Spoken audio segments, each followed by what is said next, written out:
നമസ്കാരം വ്യൂവേഴ്സ്. ഇന്ന് ഞാൻ നിങ്ങൾക്ക് കാണിച്ചു തരാൻ പോകുന്ന ഒരു സ്പെഷ്യൽ അടദോശയാണ്.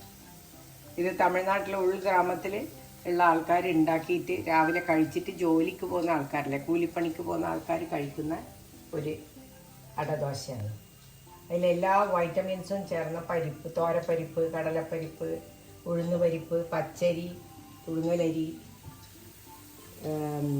ചുവന്ന മുളക്, മല്ലിയില, കരിവേപ്പില, ഉപ്പ്, കായം ഇത്രയും ഇട്ടിട്ടുള്ള ഒരു അടദോശയാണ്. ഇത് കഴിച്ചിട്ട് പോയാൽ ഹെവിയാണ്, ഉച്ച വരെ ഒന്നും വേണ്ട. ഇത് തമിഴ്നാട്ടിൻ്റെ ഉള്ളിലോട്ടുള്ള ഒരു ഗ്രാമത്തിൽ ചെയ്യുന്ന ഒരു ദോശയാണ്. അട എന്നാ പറയുക, അടാന്നാ അവർ പറയുക. പലതരം പരിപ്പിട്ടിട്ടുള്ളതായതുകൊണ്ട് അടാന്നാ പറയുക. അതിന് ഒരു 1/4 കപ്പാണ് ഇത്. 1/4 കപ്പ് പുഴുങ്ങലരി,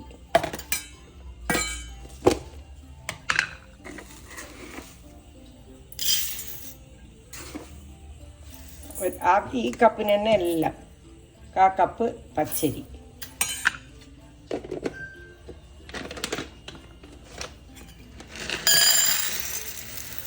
1/4 കപ്പ് കടലപ്പരിപ്പ്,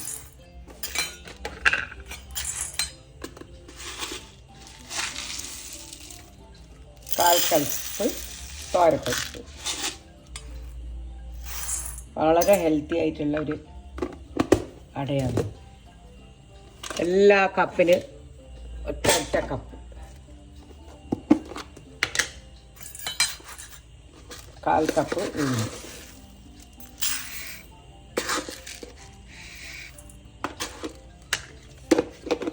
ഇതിനി 2-3 മണിക്കൂർ പൊതിർക്കാനിടണം.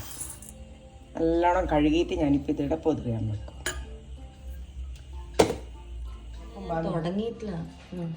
2 മണിക്കൂർ കഴിഞ്ഞിട്ട് ഇത് അരി ഇപ്പോൾ കുതിരാൻ വെച്ചിട്ടുണ്ട്. അത് കുതിർന്ന് 2 മണിക്കൂർ കൊണ്ട് കുതിരും. എന്നിട്ടാണ് അരക്കണ്ട, കുറച്ച് കട്ടിയായിട്ട് അരക്കേണ്ട സാധനം. അപ്പോൾ അതുവരെ ഇത് ഇതിന് കുതിരാൻ വെച്ചിട്ടുണ്ട്. നമ്മൾ രാവിലെ പൊതിർത്താനിട്ട പരിപ്പും തോരപ്പരിപ്പ്, കടലപ്പരിപ്പ്, ഉഴുന്ന്, എല്ലാ പരിപ്പുകളും ഇത്രയും ഹെൽത്തി ആയിട്ടുള്ളൊരു സാധനമല്ലേ രാവിലത്തെ ബ്രേക്ക്ഫാസ്റ്റിന്.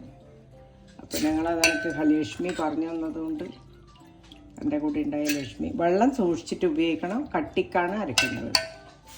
2 പാത്രമായിട്ട് അരക്കാം.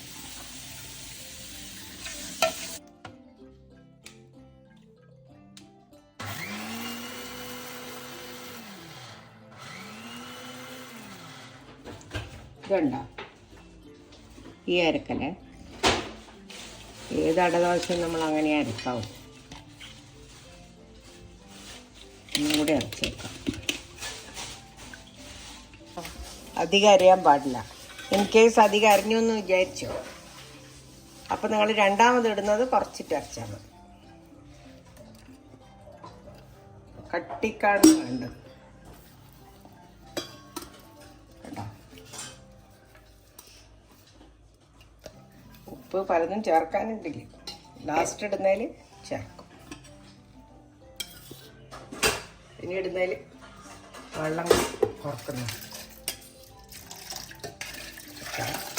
ഇതൊക്കെ ആ വെള്ളം ഇങ്ങോട്ട് മാറ്റണം.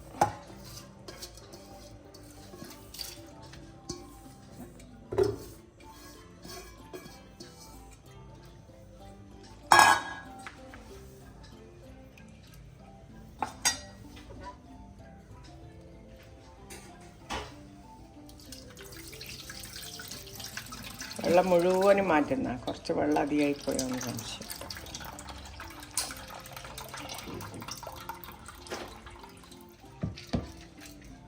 അപ്പോൾ ഇതിലേക്ക് കരിവേപ്പില, ഒരു 3-4 തണ്ടുണ്ടായ കരിവേപ്പില, കുഞ്ഞി കരിവേപ്പില, പിന്നെ മല്ലിയില ഒരു ബഞ്ച്,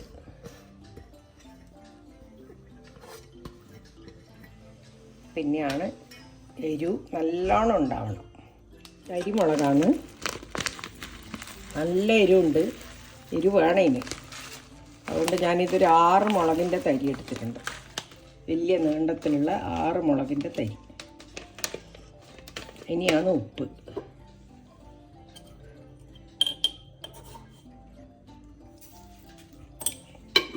ഒരു വലിയ ടീസ്പൂൺ ഇട്ടിട്ടുണ്ട്, ബാക്കി ചേർക്കാം.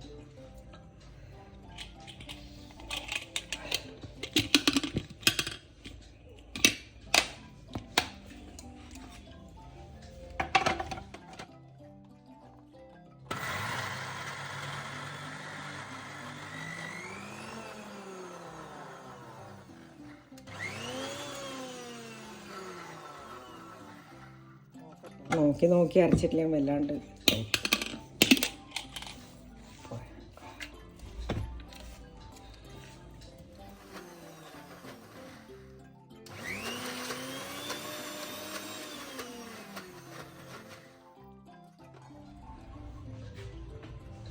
ആ മുളകും ഇതെല്ലാം കൂടി അരച്ചതാണ് ഇത്, കോഴ്സായിട്ട് അരച്ചതാണ് ഇത്. ഇനി അതെല്ലാം കൂടി മിക്സ് ആക്കണം. നേരത്തെ അരച്ച് വെച്ചതും ഈ ഉപ്പുണ്ട്, വെള്ളം നമ്മൾ പൊതിർത്തി വെച്ച വെള്ളം ആവശ്യത്തിനനുസരിച്ചിട്ട് ഇട്ടാൽ മതി. വളരെ ടൈറ്റായിട്ടാണ് വേണ്ടെങ്കിൽ ടൈറ്റായിട്ട് ആർന്ന് അവർ എനിക്ക് കാണിച്ചു തന്ന് കുറച്ചും കൂടി ലൂസാക്കാം. ഇല്ലേ നമ്മുടെ ദോശക്കല്ലിലൊന്നും ഉണ്ടാവില്ല. നേരത്തെ അരച്ച് വെച്ചതാണ് ഇത്, ആദ്യത്തെ ലോഡ്. ഭയങ്കര ഹെൽത്തിയാണ്.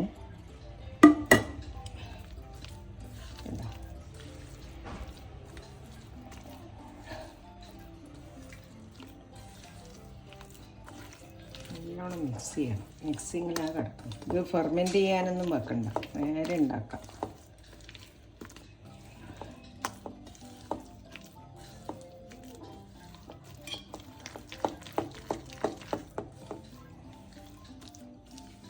കായം ചേർക്കാനുണ്ട്.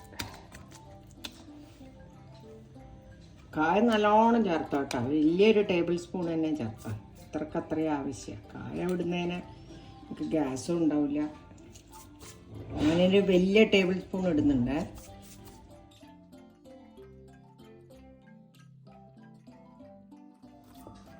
അങ്ങനെ നമ്മളെ ഉപ്പലുണ്ട്. നമ്മളെ അടദോശേൻ്റെ, ഹെൽത്തി അടദോശേൻ്റെ, ലക്ഷ്മി പറഞ്ഞു തന്ന അടദോശേൻ്റെ മാവ് റെഡിയായി. കുറച്ച് ഞാനിവിടെ അടച്ച് വെക്കുന്നുണ്ട്. ഞാൻ നല്ലെണ്ണയാണ് ഉപയോഗിച്ചത്. കണ്ട, പവിത്രം നല്ലെണ്ണ. പവിത്രം തന്നെ ഉപയോഗിക്കണമെന്നൊന്നുമില്ല, നല്ലെണ്ണ ഉപയോഗിച്ചാൽ മതി. പക്ഷെ നല്ലോണം ഒഴിക്കണം. എന്നിട്ട് വേണം നമ്മൾ ഈ അട. എള്ളെണ്ണ ഹെൽത്തിന് വളരെ നല്ലതുമാണ്. അതുകൊണ്ട് ഈ അടക്ക് ഇത് നല്ലോണം ഒഴിച്ചിട്ട് വേണം ഉണ്ടാക്കാൻ. അല്ലെങ്കിൽ നമ്മൾ വിചാരിച്ച പോലെ ആവില്ല. ഇങ്ങനെ പരത്തി കൊടുക്കും. തിക്കായോണ്ട് ഇങ്ങനെ ആവുന്നു. അത് പേടിക്കൊന്നും വേണ്ട. ഇങ്ങനെ ആക്കി കൊടുത്താൽ മതി.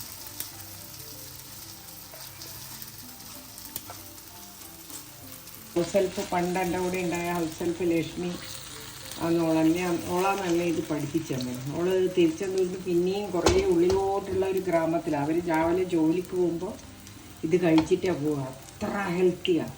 ഒരു ഉച്ച വരെ വിശക്കൂല. അതുകൊണ്ട് അങ്ങനത്തെ ഒരു സാധനം ഇത്. അതുകൊണ്ട് ആരിത് കഴിച്ചാലും ഭയങ്കര ഹെൽത്തിൻ്റെ ബെനിഫിറ്റ്സ് ഉണ്ട്. ഇതിൻ്റെ അകത്ത് ചില ആൾക്കാർ ഇതും ഇടും.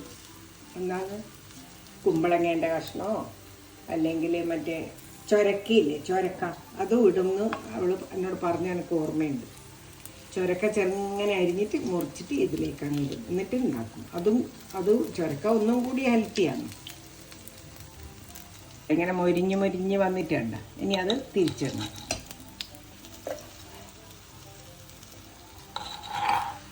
എണ്ണ തെറിക്കാണ്ട് സൂക്ഷിച്ചിട്ട് ചെയ്യണം. അല്ല, ഇനി തിരിച്ചിട്ടാവട്ടെ. ഞാൻ എടുക്കാൻ പോവുക. ആയിട്ടുണ്ട്. ഭയങ്കര ചൂടുണ്ട്. ഇതാണ് അടദോശ. ഇങ്ങനെയാണ് ഉണ്ടാവുക. പക്ഷെ ഒറ്റ കാര്യം, നല്ലോണം നല്ലെണ്ണ വേണം ഇത് പൊരിച്ചുണ്ടാക്കാൻ. അങ്ങനെ നമ്മൾ അടദോശ റെഡി ആയിട്ടുണ്ട്. ഇത് കഴിച്ചു നോക്ക്. നിങ്ങളിത് കണ്ടിട്ട് ലൈക്ക് ചെയ്യണം, ഉണ്ടാക്കി നോക്കണം, എന്നിട്ട് സബ്സ്ക്രൈബ് ചെയ്യണം.